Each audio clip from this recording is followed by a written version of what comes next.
Hello, guys, and welcome to the Stardom Cast, a very special episode of the Stardom Cast. I'm your host, Rob Goodwin. I am joined, of course, by Mr. Matthew Turner for the results of the 2025 Stardom Cast End of Year Awards. Mr. Matt Turner, are you excited to see what the Stardom Cast listeners thought of the year of our Lord 2025? Yeah, obviously a big year in Stardom, a big year for us on the Stardom Cast. It's going to be interesting to see where certain things fall. I have a feeling that me, you, and our listeners will agree on quite a bit. But yeah, obviously a massive year for Stardom. Just great matches around the horn, a great 5-star Grand Prix, some really interesting wrestlers moving up the card. And of course, they sold more tickets this year than any year. 7,500 in Yokohama, 6,500 sold out in Sumo Hall. Three of those tickets were within the Stardom Cast, me, you, and our They were. CFO. So yeah, really interested to see where our listeners, if they agree with us on some of the stuff that we had there, good sir. Yeah. There was been a ridiculous amount of voting and people taking part. So thank you to everyone that cast their votes. What we'll do is we'll go through the category. Top three placings as we always do. Who won it in 2024? Because can you believe it, Matt? This is the 6th annual Stardom Cast Awards. Good grief. Our podcast would be starting school. That is how old this is.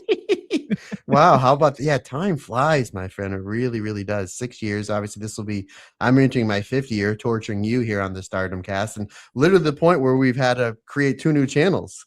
So There you go. rename everything to the World of Joshi. So yeah, really, really exciting things. These are obviously we've had the Observer Awards, you're gonna have your WWE Awards. This is the one that matters the most, Rob, right here at the Stardom Cast year-end awards, my friend. And Rob is the one that has the envelope. So Rob, is a lot of pressure on you, buddy. How you feeling? You a little nervous, or you're gonna be all right? I mean, I've had parents' evening tonight, and genuinely, I feel like this is more pressure. I feel like obviously I am the person that is holding all of this together tonight. I am the person who is responsible for everything going okay. I'm responsible for the confetti, the balloons, the celebratory music, all of which I've forgotten. So yes. Well, they give it to us at the end of the when we finish the video. The big confetti comes up. We keep forgetting that does that. Like, damn it. Well, it's because I'm trying to get back onto the video to say something to you, and it keeps saying that's a wrap. I don't care, StreamYard. Leave me alone. But no, you're absolutely right. It's great to have so many people voting. It's great to have 6 years worth of history to talk about in terms of the Stardom Cast. Again, just to remind everyone of our what's the word I'm looking for? Of our categories. That's the word I'm looking for. It's a great start. Professional. Obviously, we've got Wrestler of the Year, Most Improved Wrestler of the Year. We've got Match of the Year. We divide that between a singles match, and then we've got a separate category for the tag or multi-woman Match of the Year, the Show of the Year, Tournament Wrestler of the Year, which is our newest category, debuted last year, Stardom's Feud of the Year, Moment of the Year, and finally, the Faction of the Year as well.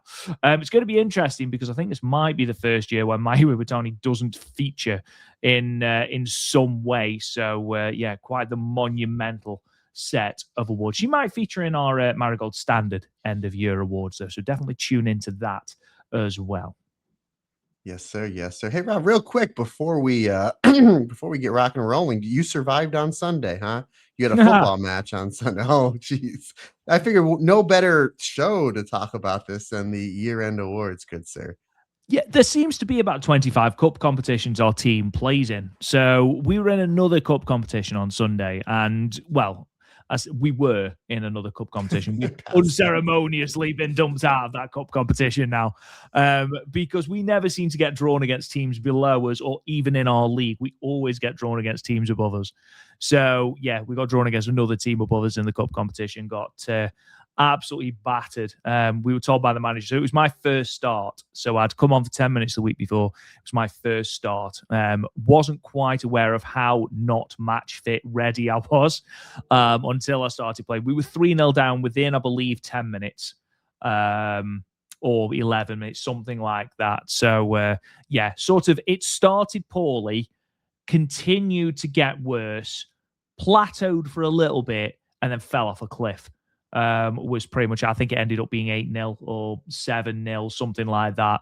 And I think it only ended up being that less because the other team took their foot off the gas. It was not a great match. I was not very good. And I am stiff as a board today. Absolutely stiff as a board.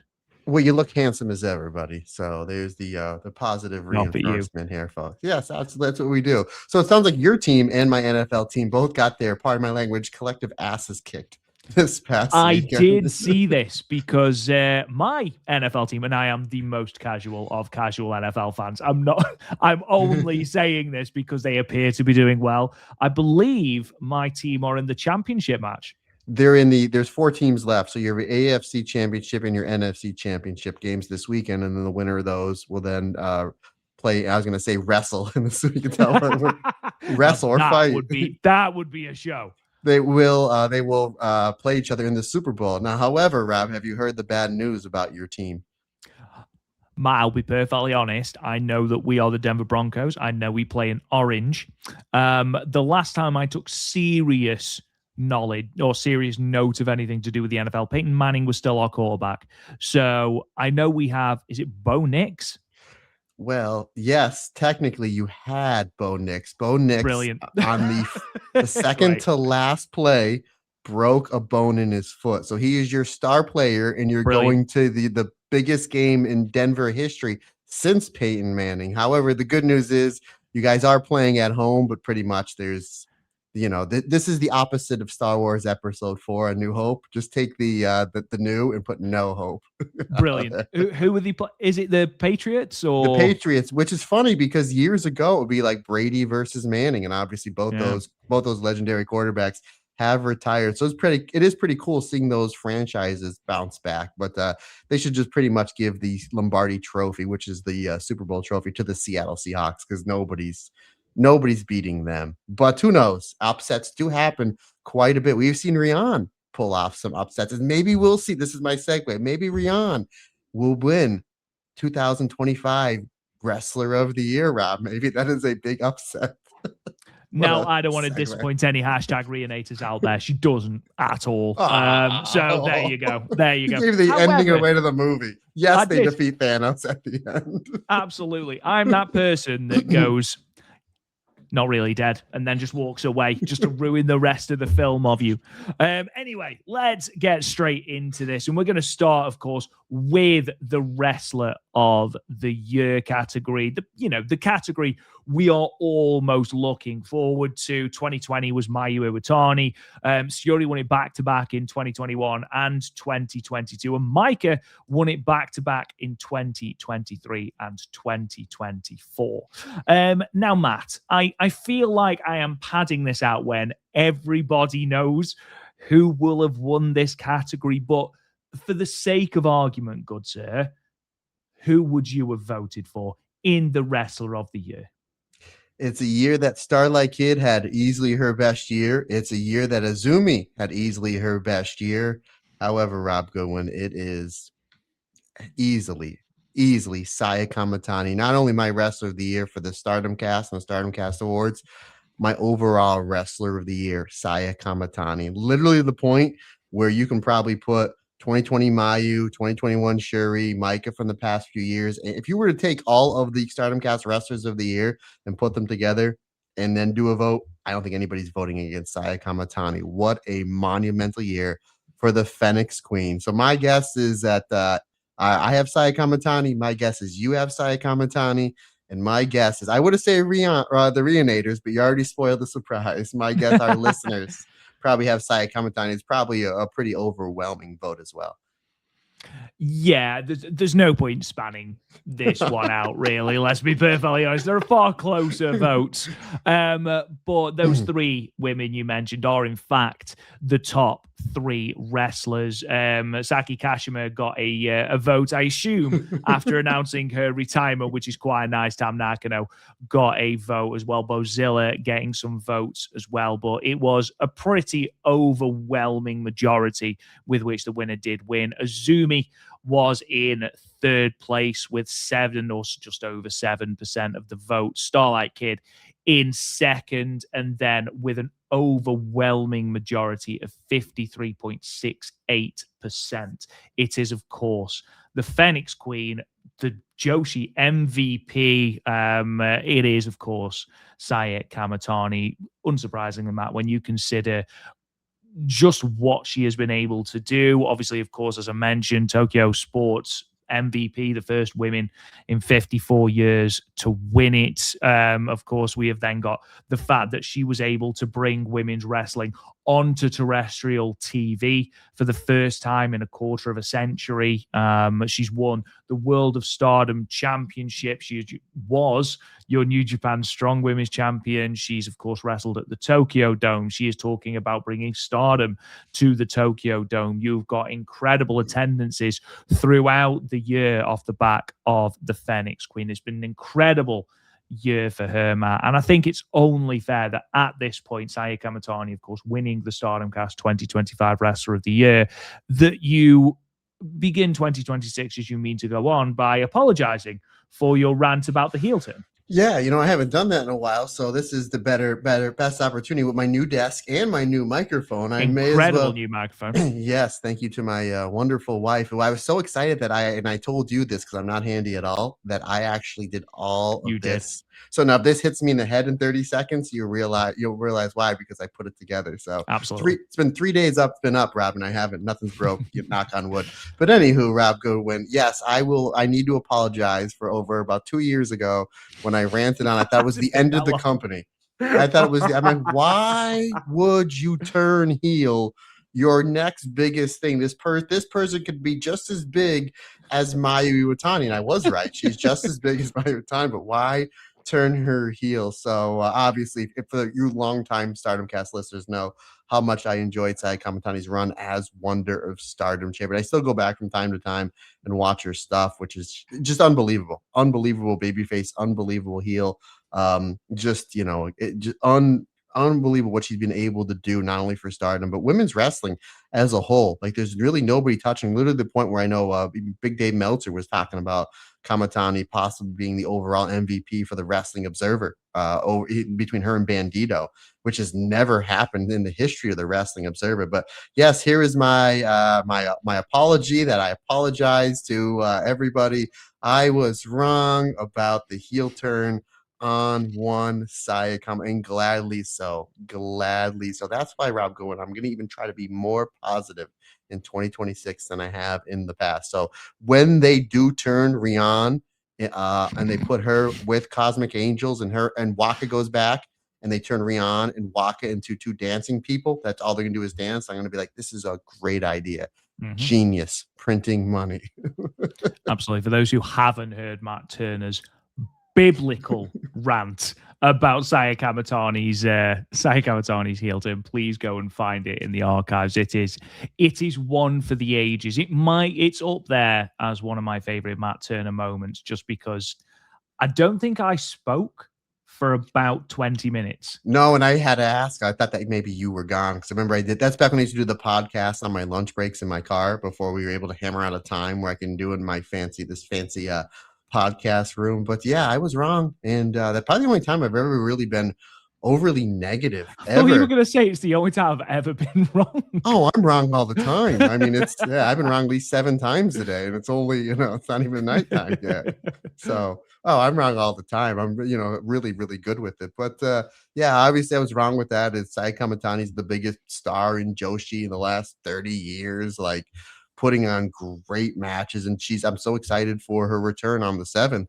I mean, her and Starlight Kid, you know, the 1-2 punch, maybe the two best Joshis in all of Joshi last year, you know, now meeting for the World of Stardom Championship and what is going to be probably a sold out show for Supreme Fight. So she ended the year strong, Rob. Was strong, or she ended the year strong in 2024, had a strong 2025, and she is, you know, she's lined up for great things in 2026 with the Starlight Kid match, a potential Shiri rematch, potential Micah match, because you know that's somewhere down the line. So they have a lot of stuff planned out for Saya Kamatani. And if we get that Tokyo Dome announcement as well, and she's the one leading the pack, buddy. She's the one leading the pack. So again, folks, to put a bow on it, I apologize. I was wrong. If you guys want to tweet at me or send me a message, I will say it. I'll put a video out there if that I was wrong, and gladfully wrong, because I'm just a massive fan of Saya Kamatani and have really been since I started following Stardom some almost 5 years ago. Let's move on then to the match of the year 2025. Just a reminder, of course, that this is your singles match only. And this is always difficult because Stardom's, no matter what your opinion of Stardom in terms of the company's fortunes, in terms of the company's ups and the company's downs, there will always be incredible matches and the match quality will always be sensational. I mean, you look back at the years and the matches that we have christened our Stardom Cast matches of the year. 2020 was Mayu Iwatani versus Takumi Iroha 1. 2021 was obviously Utami versus Syuri 1. 2022 was obviously Julia versus Syuri from Dream Queendom. 2023 was that sensational Wonder of Stardom championship match between Saya Kamatani and Hazuki. And then last year's winner was Mayu Iwatani versus Momo Watanabe from Historic Crossover 2. So this is always a fiercely competed category. And again, it was and it wasn't. So there was a clear winner. It was considerably closer, of course, than our match of the year and our spoiler show of the year, but there was still a rather large winner. And there was some really, really interesting matches of the year, candidates that got votes. Sayurida versus Ami Saori got votes, a lot of votes, actually, from the show at the start of December. Obviously, Azumi versus Bozilla got some votes as well. That's a match that's often forgotten, but it was an absolutely incredible match. Tam Nakano versus Sioriano from back in Korakuen Hall in April. What a match that was. I mean, incredible match. You've got Yuna Mizumori versus Mei Seira got votes. Syuri versus Sari from the Conversion. Now, that was an incredible match. Did not crack the top 3. That is how fiercely contested this category was. So, again, in third place, your 5-star Grand Prix final, 14.38% of the vote, Azumi versus Momo Watanabe. In second place, with 25.83% of the vote, Saya Kamatani versus Tam Nakano. Loser leaves Stardom from March 3rd.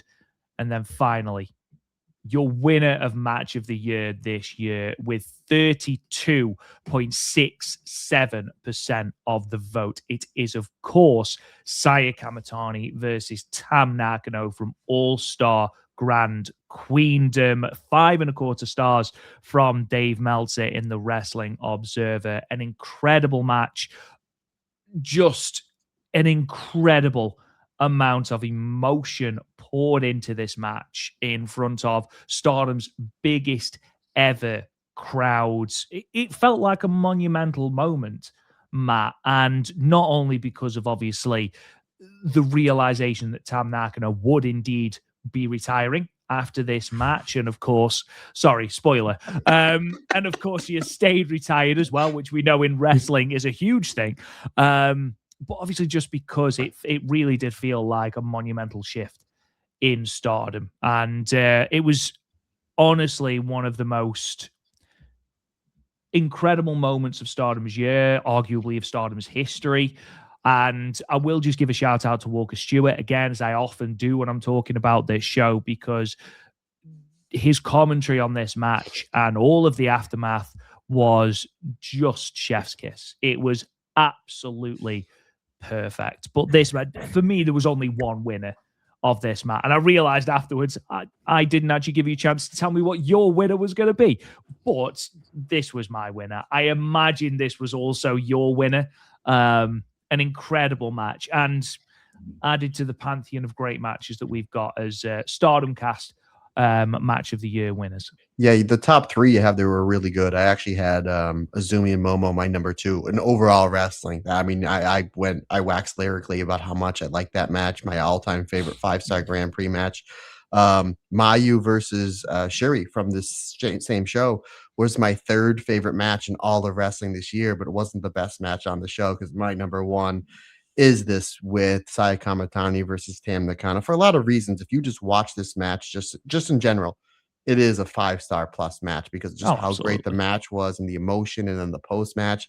But then if you, and I always say Stardom does a great job rewarding longtime watchers of the program. If you know the Saya and Tam story dating back all the way from 2019 and then their great matches they had in 2021 and 2022 and then the matches they had leading up to this match at All-Star Grand Queendom, it is literally the perfect story. You throw then, in fact, Rob, 7,500 people.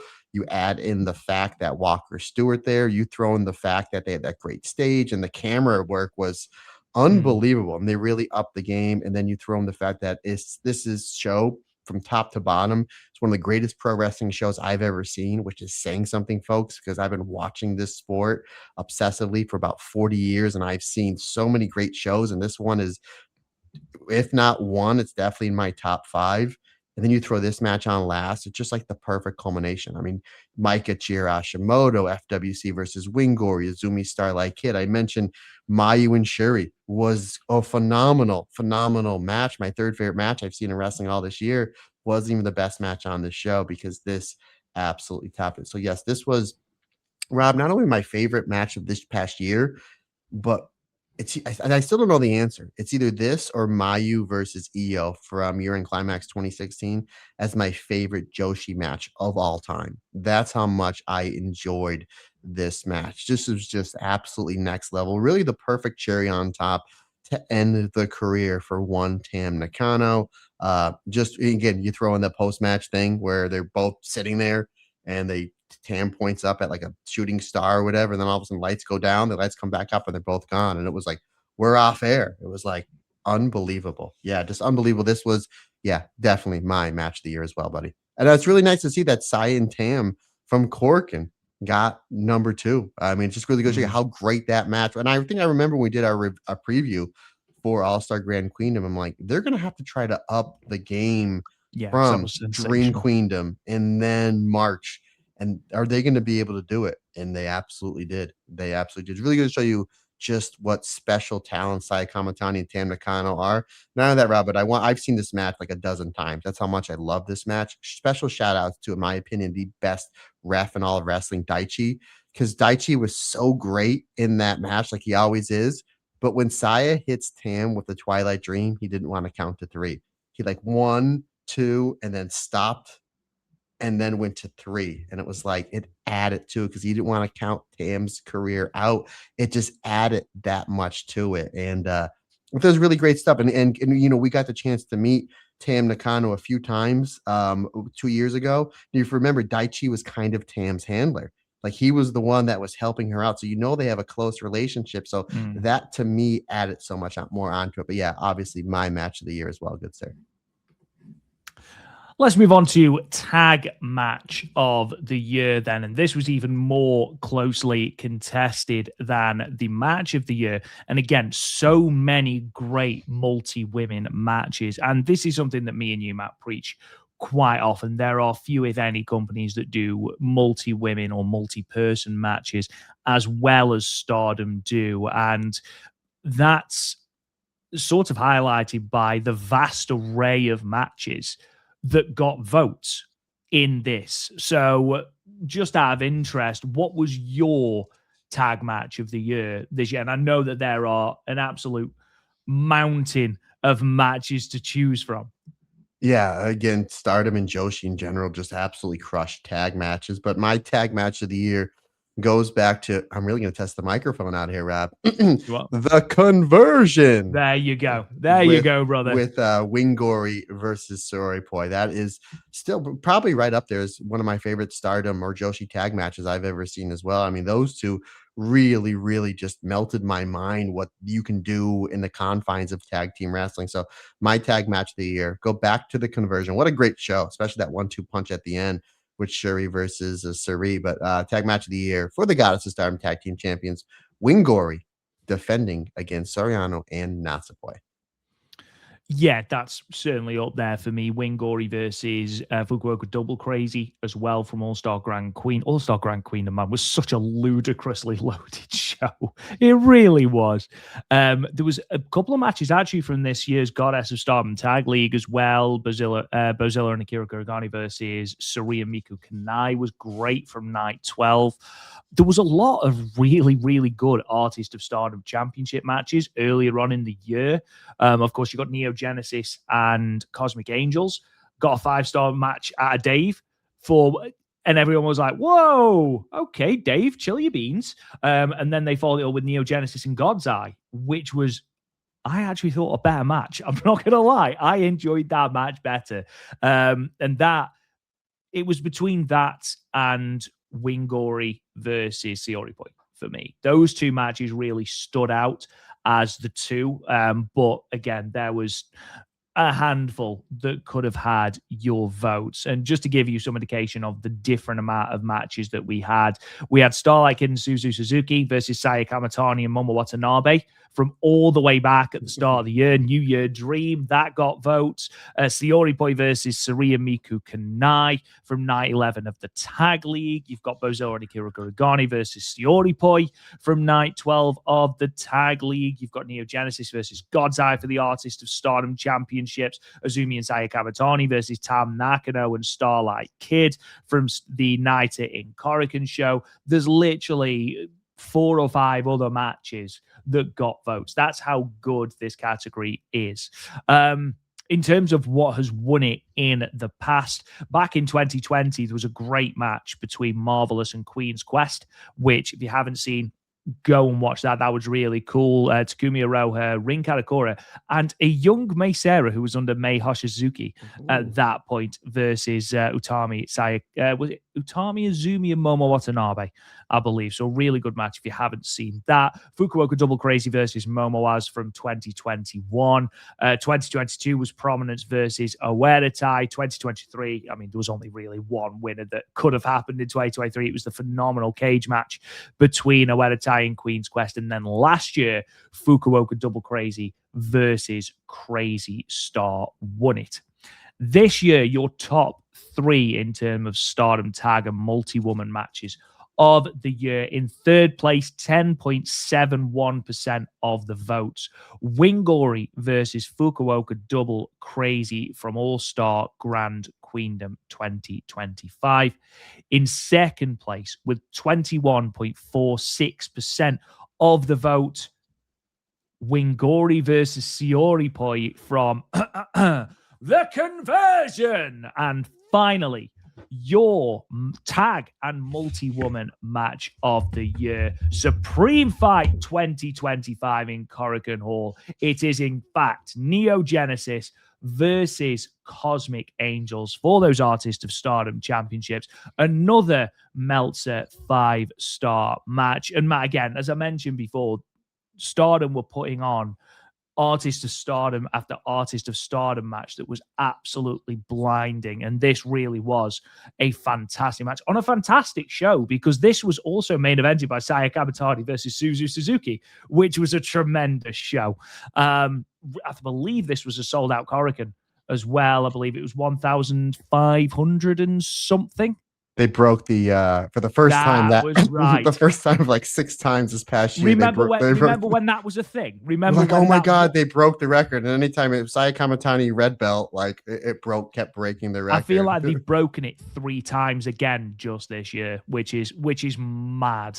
They did it with Saya versus Tam, and I know they did it with Saya versus Azumi. And then they came close again on that. They might have even broken on that giant the playoff. That great Korakuen show. If not, they were pretty close. But yeah, they that Momo versus Mayu match back at the 9th anniversary, which is 6 years ago now, was the number one, and they broke it like 4 or 5 times since then. But yeah, this was a great show. You're right, partner. Back to back this match, and then Saya versus Suzu. And I remember watching it vividly because that was the night of the Sweetheart Dance last year, and my internet kept freezing, and I was cursing as Saya. I remember. Saya and Suzu were killing each other. My wife's like, "What's wrong?" I was like, "It's darn internet." But now I got fancy new internet and a fancy new microphone. But there you go. And I do remember you texting me that this match got 5 stars, which we always joke the Meltzer tax. Like whenever there's a really good women's match and it gets over 4 stars, yeah, you have to add a half a star. So I was like, wow. And then I texted you. I remember I was walking in the movies. I think I was taking Lily to the movies. And I said, what did Saya and Suzu get? And like 4 3/4. I was like, well, I got one right. Yeah. Why the hell not, Dave? Why the hell? We can't complain. I believe this was just after he hadn't given a match 5 stars. And everyone was like, I don't understand what Dave is playing at in terms of Stardom. What have Stardom wrestlers got to do to get a 5-star match? And then he did it with this, and he did it with then he did it obviously with Saya Kamatani and Tam straight after as well. So people felt like he was overcompensating. And then Suri versus Shuri. He did it at the conversion. He gave it 5 1/4 stars. That's right. Exactly. So it did feel a little bit, to be fair, all 3 of those matches, absolutely phenomenal.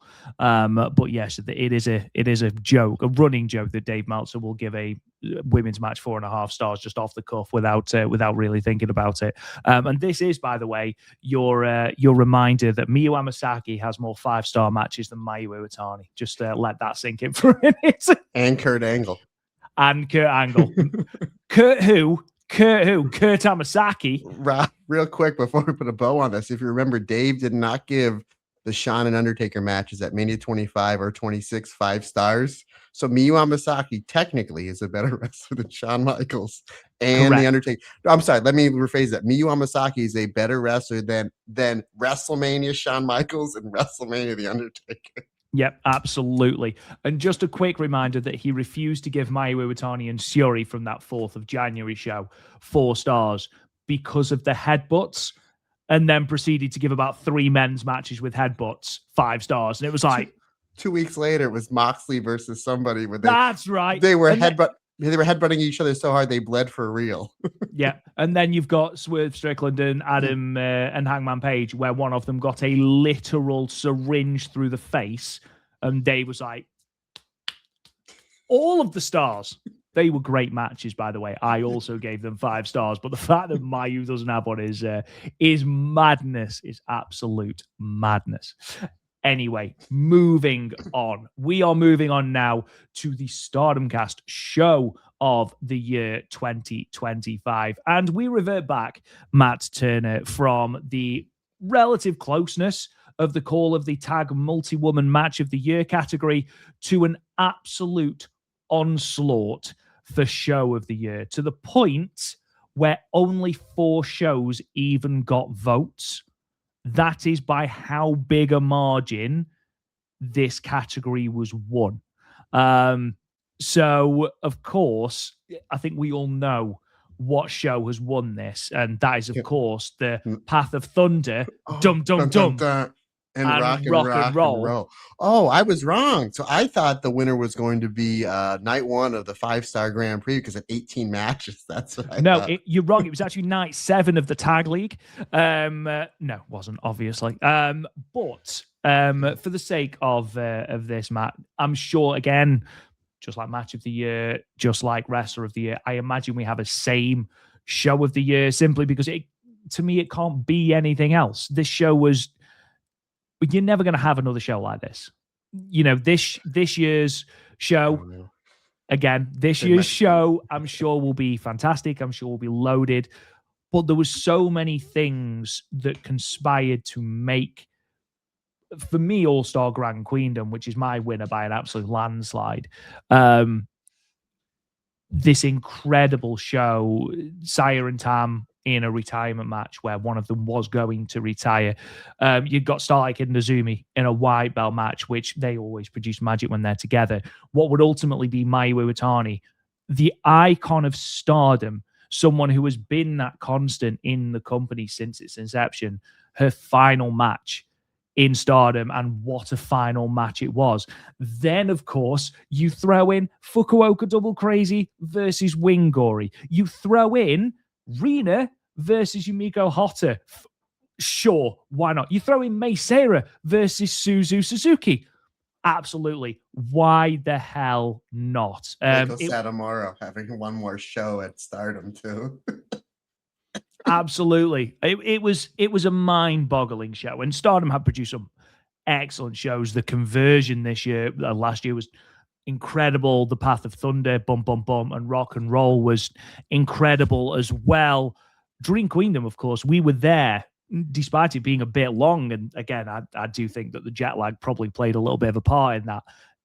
Outstanding show. Outstanding show.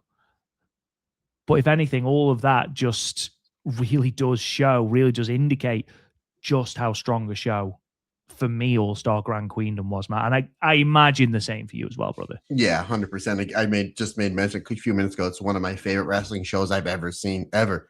That's how great the show was. I'm just curious, buddy, what else got votes?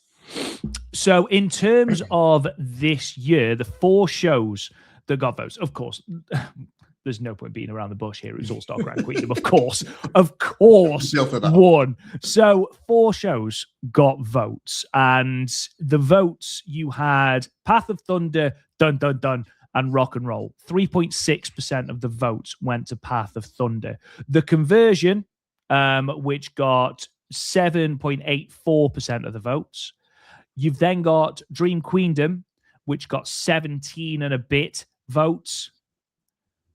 Nearly 72% of the votes was All-Star Grand Queendom. It's a mind-boggling majority. It really, really is. There's never been a show that has won by that much. And there's been some incredible shows. Obviously, we had Osaka Dream Cinderella in 2020, the first Dream Queendom in 2021, the finals of the 5-Star Grand Prix in 2022, a phenomenal show.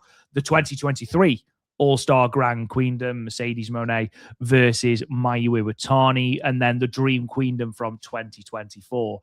No show has come close to winning by the overwhelming majority that this show won by. And it is a special show.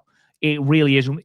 I imagine it will be one that we look back on and think, Jesus, this company's unrecognizable.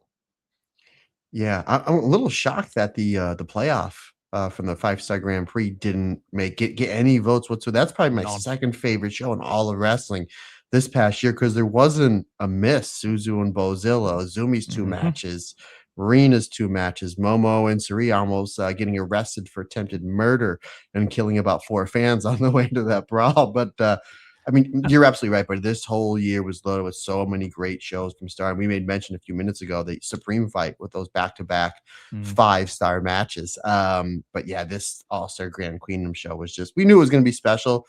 And you're right, a lot of things fell into place, like Mayu's last match, and we didn't know it. And Tam's last match, it was actually Micah's last match for a little bit too, with Chihiro Hashimoto and Suzu and Mei Seira. We realized that Mei Seira is way more than a high-speed wrestler, and she can do some crazy stuff. And just wow, just what a great show. It's going to be interesting to see how they're going to try to, not going to say top it this year, but try to get somewhere closer, because that's a really high bar to set. But then, you know, all full steam ahead. We'll see what they're going to do on just a few months' time. But yeah, All-Star Grand Queendom 2025, just how lucky are we? You know, really, how lucky are we to be able to see that, my friend? Just a beautiful, beautiful display of professional wrestling, literally from the opening bell until the final curtain. I think, just going back to what you said about the 5-Star Grand Prix playoffs, outstanding show.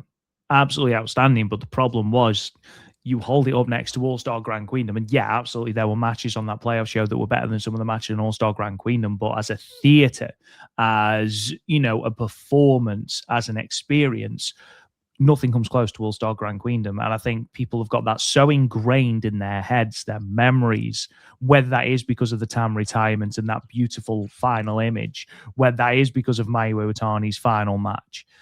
I think you think show of the year 25, you don't even think about any other show.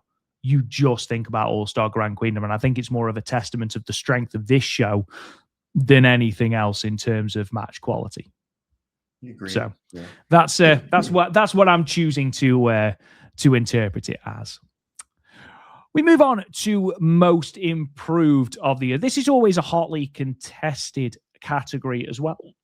Pardon me, 2020, Saya Kamatani, 2021, Unagi Sayaka, 2022, Mina Shirakawa, 2023, Mariah May, and then, of course, 2024, won by Yuna Mizumori. And again, lots and lots and lots of wrestlers getting votes. And I'd argue that, again, this was one of the more closely contested categories that we had on this year's end of year awards. Matt, there are a lot of wrestlers, I think, that have improved massively throughout 2025. Sayaka Kurora is certainly one. Aya Sakura is another. You have got Rina, of course, who has flourished into this main eventer over the course of the year. Hanan, of course, before her injury, is another one who has massively improved. You could argue that Yuna Mizumori has continued to improve throughout the year. Lady C, Tomoka Inaba, lots and lots of different people that you can class. Rian, of course, is a hugely improved wrestler. Exactly. Stone Cold Rian. Who would your vote go for in terms of the most improved of the year? This was a real tough one. Like I said, Rina is up there. Yuna again, Lady C. This is a really tricky one, but I landed on this youngster, Mayu Iwatani, Rob. I think she'll be all right now.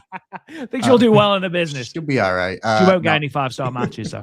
Well, who knows? Well, from us, yes, but that's where it all counts. I went with Sayaka Kurora. I think just what she was able to do in the Cinderella tournament as a singles wrestler, had that great match with Saya Kamatani. And I know you could say, well, Matt, she's wrestling Saya Kamatani. When you have a match that good, it takes two to tango. Great as a tag wrestler, great as a trio. Any which way you slice her with Cosmic Angels. But I think just Aya, Sayaka, and Yuna is a really great trio. So the fact that she can do it as a tag wrestler, a singles wrestler, and a trio, and in a faction match, is the reason why I had Sayaka Kurora as my most improved wrestler of the year for 2025. Hard to disagree with that, certainly. And she had a really underrated 5-star Grand Prix as well, Sayaka Kurora, one that sort of flies under the radar in that block. But yeah, Sayaka Kurora, really, really good shout for that. Everyone as well. I'm just going to put Aya Sakura's name again in the conversation. People forget that she was Sendai Girls Junior champion and put on some great matches in that.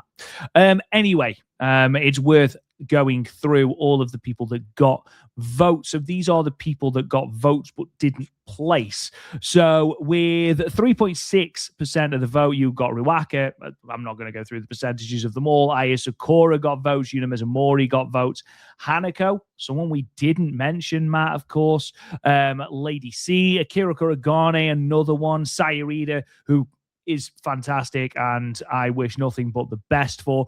But your votes and your third to first placing are as follows. So in third place, 10.71% of the vote, Hina.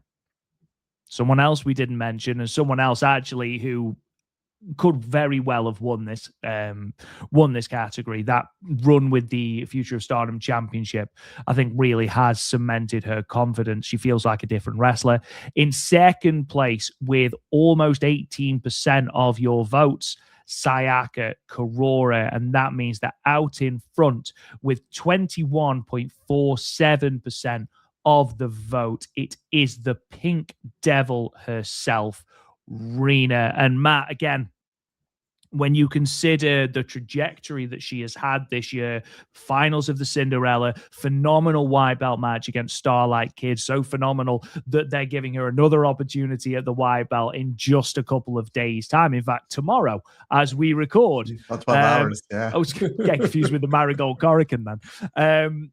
She's had a phenomenal year. And again, I can remember going...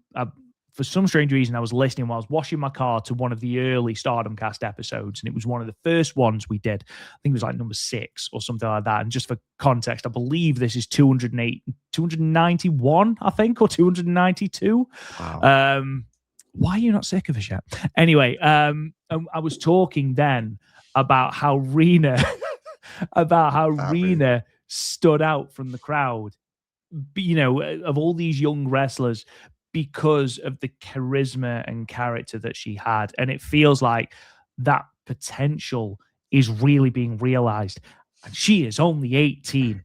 It is frightening the level at which Rena can operate in 2-3 years. I mean, she's almost, again, in my opinion, she is a dead cert for the red belt.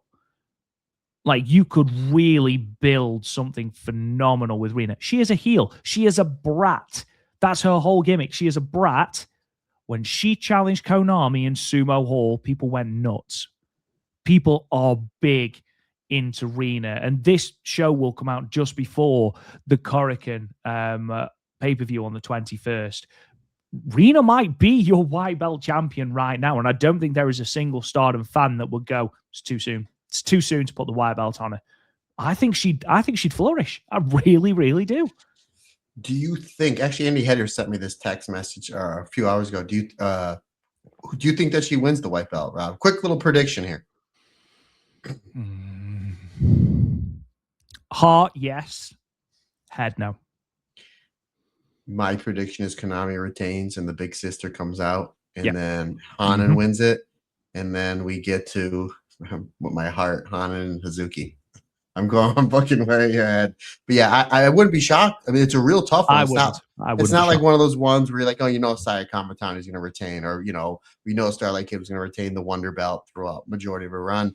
It's close. I wouldn't be shocked if Rena wins. And it's in Korakuen where Rena's really over. Remember when she tapped out B. Priestley and then Natsupoi? And, on that 5-star show. So I wouldn't be shocked, but I think that Konami's going to retain. And then Hanan is the next challenger.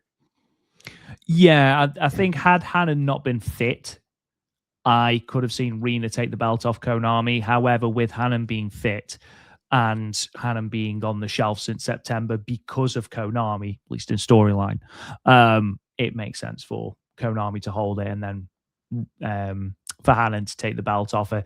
Whether they run that in Osaka, I don't know if that's a bit too soon, or whether they sort of let it stew and do it at All-Star Grand Queendom or do it at the Cinderella Tournament Finals, like they did with Starlight Kid and Konami won last year. I don't know. But yeah, I think it's more set up for Hanan to take the belt off Konami. And then, I mean, you can run Hanan and Rena for the white belt. Now that, maybe in Utsunomiya, that's money. That's money right there. Moving on then to your tournament wrestler of the year. Now, again, this is a category we introduced in 2023, I believe. 2024, yes, of course. Where basically we give a big shout out to the wrestler who has had the best tournaments. Someone who will repeatedly put on fantastic tournament matches. Now, in terms of this year, there was quite a few wrestlers that did get votes, but not as many as you would think. And that's really interesting because the winner won, but not by as much as I thought. Now, Matt, who was your tournament wrestler of the year? This is interesting because you had 4 tournaments this year with the Unit League, which I thought was great. Cinderella tournament was all really the young generation, so it was a different format. But just because she won the Cinderella tournament and she won the Goddess of Stardom Tag League, and she had a really good 5-star Grand Prix run, I got to go with Sayaka Kurora. Winning 2 of the big tournaments of the year in the same calendar year. Only a few people have done that before, like the Arisa Oshinkis, the Momo Watanabes. I mean, she was in a category of a really, Mayu, a lot of great wrestlers that have only won, that have won 2 tournaments before in the same year. So for me, Sayaka Kurora is my tournament wrestler of this past year. Yeah, I completely agree with you. And that was even without the Goddesses of Stardom Tag League, to be perfectly honest, because again, won the Cinderella, had a fantastic 5-star Grand Prix. But yeah, the Goddess of Stardom Tag League win obviously tipped that over the edge for me. In terms of wrestlers that you gave votes to, a really quite evenly proportioned set of votes. Lady C got votes. You got Suri as well as Rena as well. But the top 3 wrestlers are separated by just 7% of the vote. So in third place, with 21.48% of the vote, you had Azumi, who, of course, had an absolutely phenomenal 5-star Grand Prix run. And Matt, of course, you did a retrospective of that very 5-star Grand Prix run. And it is now in the Patreon archive, so go and check that out. In second place, with 21.13% of the vote, it's Momo Watanabe. And then your winner, 28.63% of the vote. It is, of course, Sayaka Kurora, winner of the 2025 Cinderella tournament and winner of the Goddesses of Stardom Tag League as well, Matt. Again, I think we already went through this. Unsurprising. Yeah, and I think it's a really cool category, Rob. It really goes to show, just how great tournament wrestling can be, especially in the world of Stardom. So I'm really glad that we started this category last year, and congratulations to one Sayaka Kurora. Moving on to the feud of the year, the third last of our categories. It was an interesting one in terms of feuds this year. I didn't think there was a tremendous amount to choose from, and then I sort of dug into it and sort of went back, and actually there was quite a few little feuds, nothing barn burning with the exception of the one big one in Tam Nakano and Saya Kamatani. But of course, there was Aya Sakura and Hanako, Suri and Theory, of course, which lasted 3 outstanding matches. Natsuko and Suri was short but very hot. Meisera versus Yuna Mizumori, Meisera versus Suzuki as well. Of course, then you had Theory versus the Kuma dance as well. But in terms of your feud of the year, Matt, what was your Stardom feud of the year? And I've got a feeling that it's probably the same as mine, probably the same as the viewers. My feud of the year wasn't one that made the ballot. It was Rob versus the unbelievable ability that Tam Nakano will come back to wrestling. No, Saya versus Tam. I mean, has to be. The fact that we only had it for 4 months, and it was clearly the feud of the year. I mean, it put Stardom into a completely different territory. Selling out Korakuen Hall. They did great business at that tag match back at the Path of the Thunder. Dun dun dun. In Rock and Roll, and then for them to end the feud the way that they did in that great match at All-Star Grand Queendom. Again, we only had it for 4 months, but I just don't think anything was ever close. And literally the point where, if you say what's the greatest rivalry in Stardom history, it's that or Mayu versus Io. And I don't even know if there's anything even close because of how great this has been built up over the past few years, but especially what we had in the first quarter of 2025. So Saya versus Tam, my feud of the year. Again, it was a very, very, very heavy win for this winner.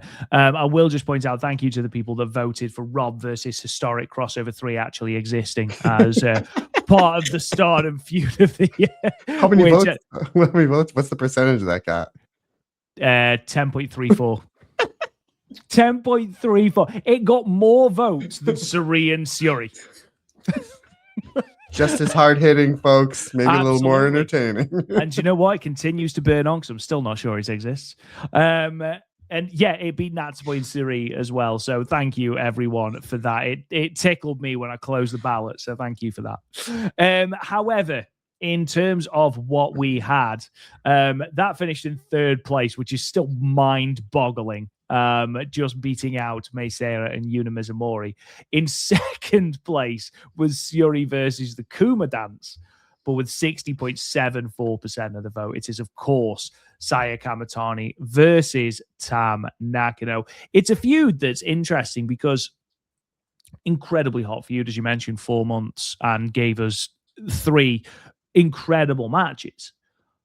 But it's a feud that Stardom at some point are going to have to replicate. And I don't know how they do it because this was such a uniquely sort of absurd sort of feud. I mean, for those watching on YouTube, the image that we've got is, of course, where Saya tries to run Tam over with the car. And, it was it's corny, it's carny, it's very silly. But it seemed to work with this feud, and we actually sort of saw this again when they tried to emulate this with the Saya Kamatani and Soriano stuff, and everyone was like, don't do that, don't cheapen it. And actually, I think it speaks volumes of the uniqueness of this feud more than anything else. And I do wonder, I feel like we talk about this all the time. When Saya Kamatani does eventually drop the belt, it's got to be in a feud that matches this sort of intensity. It's organic. Like the thing with Soriano, it was organic. It felt forced. Yes, I agree. The car thing did. The car thing is what we're talking about. Yeah, not the feud itself. The press conference was great with Anu and it was. If they'd have just left it with that would have been great. Yeah, I think they tried to push it a little bit too much. They sold 6,500 tickets, so who are we to say that didn't work? But it's just that the best stuff comes organic. You can try to force things to get the machine behind it, but eventually it needs to get that little bit of something organic. And you're right. I don't think they know what can match that. Maybe the only thing would be Saya and Micah, because they have that history of being in the finals of the Cinderella and being in the history of the 5-star, and they wrestled for the future belt and the tag belt and the artist belts and the wonder belt and the red belt. So that might be the only thing that you can do there. But it just seems like this Saya and this Tam. I mean, majority of this episode, we're talking about Saya and Tam really just seemed to work. And obviously match quality wise, it did. Buzz quality wise, it did. And box office wise, it did. When you connect all three of those dots and you do it all within the same span of about 5 months, just great. It was just really, really great stuff. And again, it's arguably the greatest feud in Joshi in the last 30 years, Rob, which is really saying something.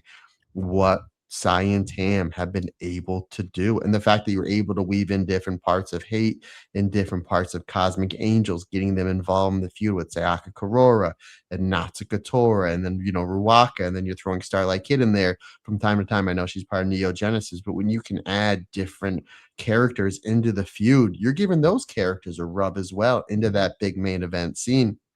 Ultimately, everybody benefits. It's very rare that you can have something like that where everybody benefits from, and most importantly, us, the fans.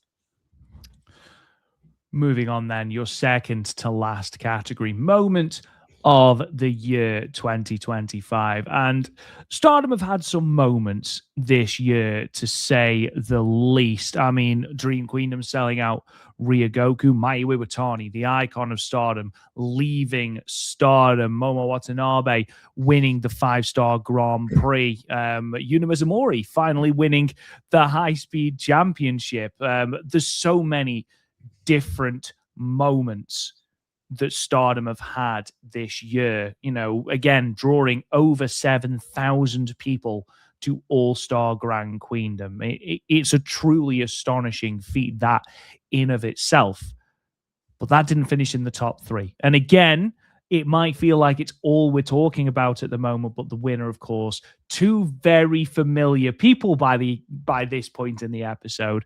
Matt, I imagine your moment of the year is probably the same one as mine. I will just say, Mai Iwatani leaving Stardom was a watershed moment for the company. And it was a moment that I think a lot of people thought would be their undoing. Obviously, at the time of recording, it hasn't been. And good, obviously. And it's been great for Marigold, and it's been great for Mayu, and those are all important things. But for that to only be second in my mind in terms of the Stardom moment of the year truly shows the gravitas of the moment that I think we all know is moment of the year 2025. Yeah, moment of the year is me trying to find Sumo Hall once we left the train station. And then you're like, it's right looking there, down Matt. at your phone. It's this giant building that says Sumo Hall. Right in front of you, yeah.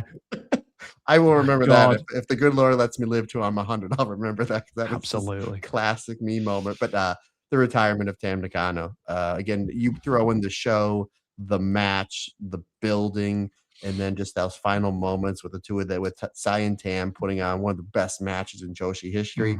And then the two of them crying and walking arm. And like, you forget at that moment that Sai Kamatani is supposed to be this awful heel. By awful, I mean great at her job heel.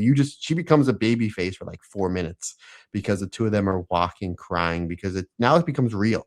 It becomes as real as it gets, where it's just like they're no longer, the Twilight Dream Tam Nakano. They are no longer the Phoenix Queen. They were really good friends at that moment. They walk arm in arm up that beautiful stage, and then they literally disappear into the night. Tam Nakano still never to be seen or heard from, Rob, which is still crazy. Like, nothing on social media, nothing. But that's the moment of the year easily for me. Yeah, and just to go through some of the other moments of the year, because there's been some incredible moments. 2020 was, of course, the dissolution of Tokyo Cyber Squad and Konami turning on Jungle Kiona. 2021, in a similar vein, Momo Watanabe turning on Queen's Quest and joining Oedetai. 2022, Julia finally winning the red belt. 2023, Micah winning the red belt. And then in 2024, Starlight Kid winning the white belt was your moment of the year.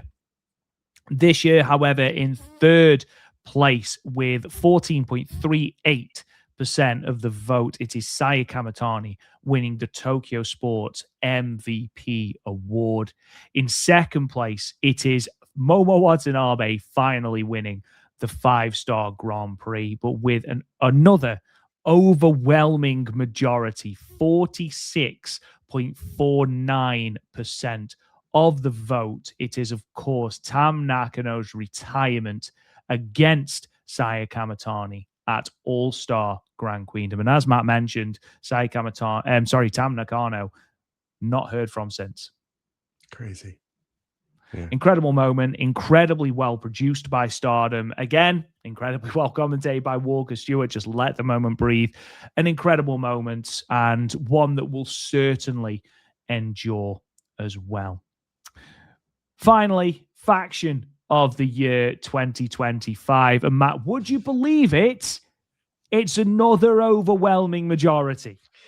It's God's Eye. Like, I was looking at this, I'm like, maybe God's Eye, because they completely 180 from where they were last year. Yeah. And then Neo Genesis, they're the cool new faction, but I mean, it's got to be hate. Saya Kamatani, Konami, Rina, Momo Watanabe, Natsuka BMI 2000 having that great run. Seemed like Fukigen Death is still champion, Rob. I mean, that obviously the most important thing. All is right in the world. Yeah, by the way, Rob, just out of the sake of fairness, took Fukigen Death out of the categories just because he didn't want 100% and everything. We wanted to make didn't want to screw didn't want to screw it up. This is a legitimate award ceremony. We don't want to ruin it entirely by just giving the award to the most deserving person on the roster. No, absolutely not. To me, it's hate. It would be hate. Yeah. I mean, when you look at how strongly hate have been booked this year, I mean, at this point in time, they hold the World of Stardom Championship, the Wonder of Stardom Championship, the Goddesses of Stardom Championship, and the Artist of Stardom Championships. 5-star Grand Prix as well. They won the 5-star Grand Prix as well. Like, it's been a dominant year for hate, and the crowd love them.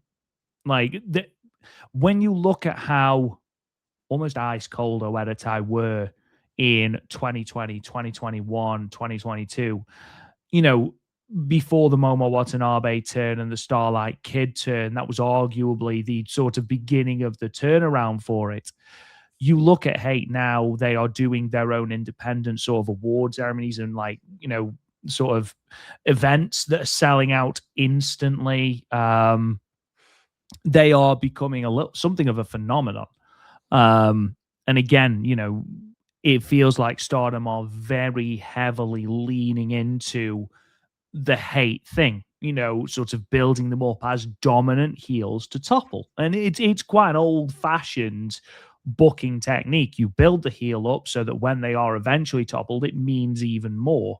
Even with the Goddess of Stardom Championships, like Natsuka Tora and Ruaka have held them for nearly 200 days now, and they've seemed truly, truly dominant. And the moment that someone does take those belts from them, it's going to be a big moment. Of course, not as big as Saya Kamatani, obviously, and certainly not as big as when Fukigen Death finally drops the Ode Artist of Stardom Championship, but it's still going to be a huge moment. I think they have been booked extremely well. And for that reason, they, of course, are your faction of the year this year.